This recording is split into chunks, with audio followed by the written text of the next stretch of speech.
Hi everyone, here is Mujibat Akorede. I know you're planning your lesson, preparing for resumption, and things like that. What are the things you need to do? What are the resources you need to provide to support your child's reading? Well, that's what today's video is about. So it's about the big five of reading, which was supported by quite a number of research, including National Reading Panel. I want you to have a checklist of what your reading instruction entails.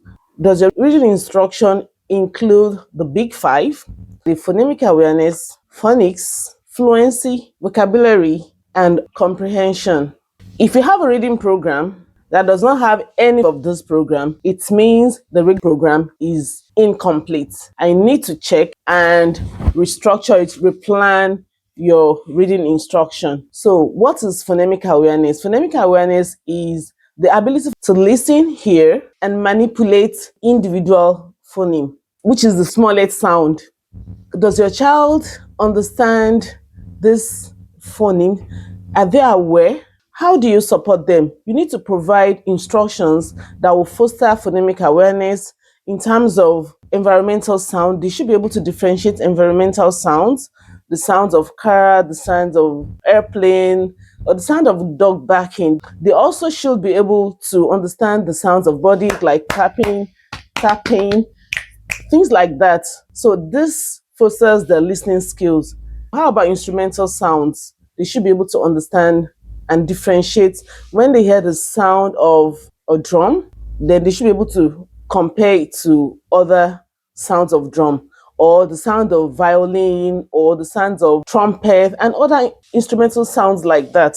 So that is phonemic awareness. What does this do? It helps children to understand different kind of sound. It prepares them towards phonics. So while still learning about phonemic awareness, you should provide instruction for them to practice oral blending and segmentation. When they hear the sound at, they should be able to blend it together like pat without seeing it, like at, pat, at, rat, g, oh, go, home. So have them practice, play games to foster their phonemic awareness. After phonemic awareness, the next step is phonics. Phonics is relationship between sounds and letters. They understand the sounds. Like during phonemic awareness stage, they practice quite a number of sounds. But now, those sounds are represented by what? Letters. What do you do when you introduce the sounds to them and they practice it, they see it, they can sound it,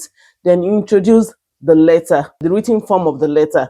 So they know that this sound they've been making, this is the letter that represents the sound in tap, tap. So they understand the relationship. If they don't understand the relationship between sounds and letters, they will have problem in terms of fluency, they will have problem in terms of vocabulary, they have problem in terms of comprehension. So what are the activities that you can do to support children phonics instruction? After stating the sound, then you present the letter, not just saying it. Yeah, you present the letter to the child in printed form. So they get to see the letter, they say the letter, they say the sound, like pointing to the letter and saying the sound. Like you introduce the letter to the child, so they see the letter, then you say the sound. So they point to the letter and say the sound, b, b, l,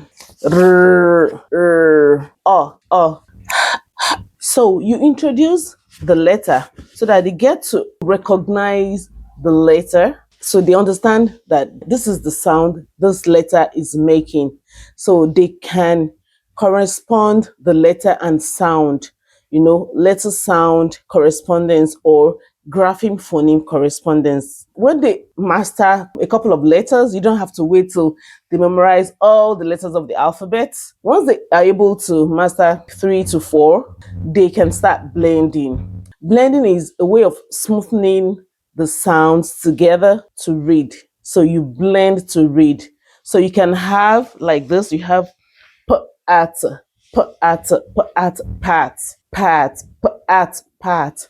So there are ways of blending. You can have them do successive blending, you can have them do continuous blending or individual sound blending. The successive blending is like p, a, pa, then ts, parts. But if it is individual sound blending, p, a, t, then you blend it together faster, p, a, t, parts. If it is continuous blending, part, part, you won't pause in between the individual sounds. So you have them start practice blending. When they're good at blending, then you proceed to segmentation. So segmentation, the goal of segmentation is to spell. So you blend to read, then you segment to spell. Segmentation is the opposite of blending. If you're blending, you're smoothing, you're combining, you're merging the individual sounds together. But when you segment, you're breaking the word into their individual phonemes. Let's say the word part, for example, like have them segment the word part so that they can spell it. P, a, t. So when they make the sound p, with like this is, so what sound do you hear at the beginning of part? P. So they write it down, p. Then the next one, ah, they write it down, ah. Then the last one, ts. So p, a, t. They can make use of sound box and things like that. So during phonics stage, another thing you need to introduce to them is what? Tricky words. So tricky words are words that are not decodable. I mean, they don't follow the normal decoding principles. Let's say go, for example, that's G-O, G. It's decodable because of that sound, G. But the O there, it's not a conventional decoding sound. O is sounded as O at that initial stage, but here in go, it sounds O. You need to teach them how to master some of the tricky words so that it can support their fluency. Then we go to the third one, which is fluency. When you talk about fluency, it's about accuracy, it's about speed. When you're teaching children to read, they are transitioning from just decoding, sounding, individual sounds, blending, segmentation, to fluency, to smooth reading. So what is the goal here? Your reading instruction should be able to support children to read automatically. They don't have to start decoding one by one. So they have to read automatically. So they must have mastered the tricky words. They must have practiced blending. They must have practiced segmentation. So they would have memorized or mastered hundreds of words. So most of those words will become sight words. So at the sight of them, they can pronounce the words. Sometimes they might be confronted with some difficult words. Here at the fluency stage, they sound or they decode silently. Like they look at the word and they decode it silently without saying it out. Again, children take account of punctuation, full stop, comma, and things like that. So they understand, the phrases, the expression, when they need to stop, when they need to pause, and things like that. These support their fluency stage. And also at fluency stage, they'll be able to gain and stand long and difficult words because they already understand the decoding skills. They know quite a number of tricky words and they know lots of sight words. So most of these words become automatic. And to the first stage, we've talked about phonemic awareness, we talked about phonics, we've just talked about fluency. If you're reading instruction, this spring semester does not include all of these big five. You have to go back and restructure reading instruction. The third big five is vocabulary. So vocabulary is learning to master and understand variety of words. They learn more words because they have the knowledge of phonemic awareness, they have the knowledge of phonics, they are fluent in the reading, they've mastered quite a number of words, so they are beginning to store hundreds and thousands of words. They know the meaning of what they are saying. They know the meaning of the sound. They can use descriptive words. They can know, oh, the letter is big, the stone is huge, my living room is beautiful, or I have a very supportive friend. They know how to use descriptive words. They also learn to imitate adults, because adults, as teachers, as parents, you're there to model good speaking skills for them. So they tend to speak the way their teachers speak.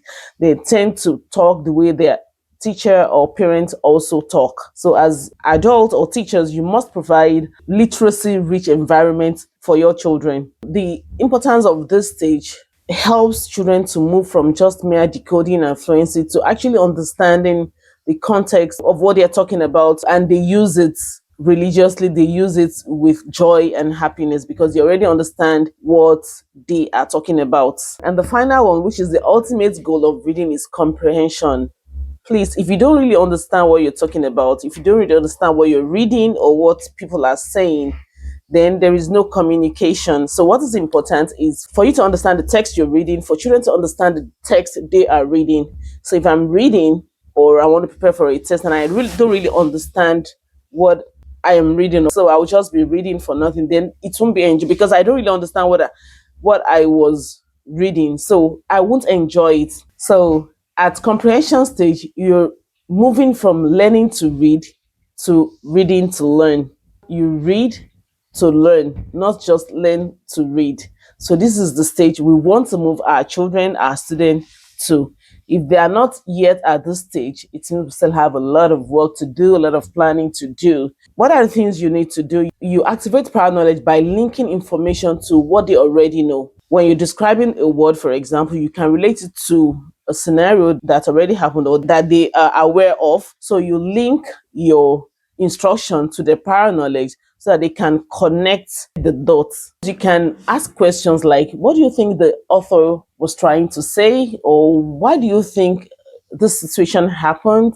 And things like that. You ask questions for comprehension. Another thing you can also do is to have them summarize what they read from the passage. I remember when my first daughter in the arm, so when she was very young, so her comprehension passage, I would have her summarize in her mother tongue, like Simbi is a girl.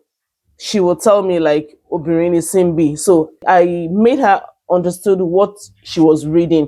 So this is very important. You can have them summarize, maybe like in your mother tongue or in English.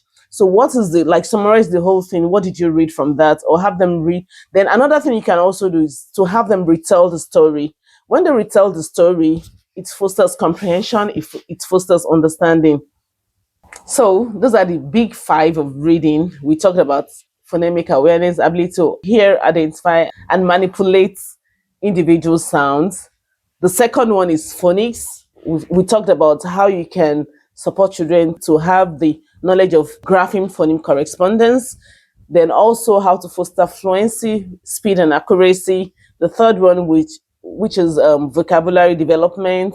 And the final one, which is the goal of reading, is comprehension. Please, my dear, ensure you incorporate this five reading instruction, this big five, into your reading instruction. If they are not there, it means your reading program is incomplete. Okay, I hope you learned something today. Follow for more reading tips so that you can help support your children, and subscribe. Okay, subscribe. Thank you and see you in the next video.